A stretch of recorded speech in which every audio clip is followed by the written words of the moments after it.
Hello, hello. So এখন যেহেতু আমার এক্সাম চলতেছে, এক্সামের সময় আমার যে জিনিসটা সবচেয়ে বেশি ভালো লাগে যে প্রত্যেকদিন তাড়াহুড়া করে ঘুম থেকে উঠতে হয় না।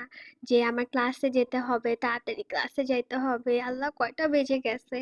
এত তাড়াহুড়া করতে হয় না। নিজের নাস্তাটা শান্তি মতো খাওয়া যায়।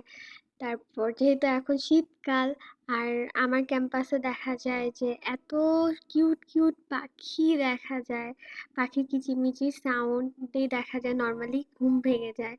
তো সেদিনও দেখা গেছে যে ঘুম থেকে উঠে আমি নিচে চলে গেলাম এই কুয়াশা মাখা শীতের সকাল উপভোগ করতে। তো ওইখানে দেখতেছিলাম যে গাছে অনেকগুলা পাখি, শুধু গাছে না আশেপাশে অনেকগুলা পাখি ছিল। অনেকগুলা পাখি তো আমি নামও জানি না, এত পাখি ছিল। তারপর এখানে দেখা যায় যে অনেক টিয়া পাখি দেখা যায়। টিয়া পাখিটা আমি চিনি, কেননা আমি টিয়া পাখি অনেক ছোট কালে পালতাম। যদি আমার ওই পাখিটা পরে বেজি খেয়ে ফেলে, তো এই যে দেখতে পাচ্ছ এই যে একটা কাঠবিড়ালি, একটা না একটু পর দেখবা যে আরেকটা এরকম তুত্তু তুত্তু করে দৌড় দিতে দিতে আসবে।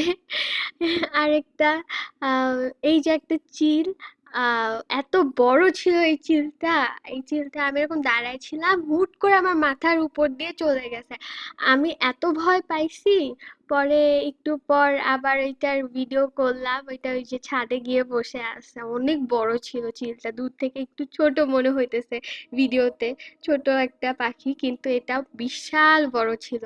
আর ওইখানে আরো যেই ভালোভাবে খেয়াল করলে দেখবা যে ছোট ছোট পাখির বাচ্চা, ওইটা আমি ফার্স্টে ভাবছি পাখির বাচ্চা, পরে না ভালো করে খেয়াল করে দেখি কি না ওইটা চিলের বাচ্চা। যাই হোক, পরে চিলটা একটু উড়ে চলে গেল ওইদিকে। আবার এই যে উপর দিয়ে অনেক পাখি উঠতেছিল, এই জিনিসটা আমার ভীষণ ভাল লাগে যে আমার ক্যাম্পাসের যে এত এত পাখি দেখা যায় সকালে ঘুম থেকে উঠলে। তারপরে এটা আমি ক্যান্টিনে চলে গেলাম নাস্তা খেতে। তো পরোটা নিছিলাম নাস্তার জন্য আর ডাল নিছিলাম।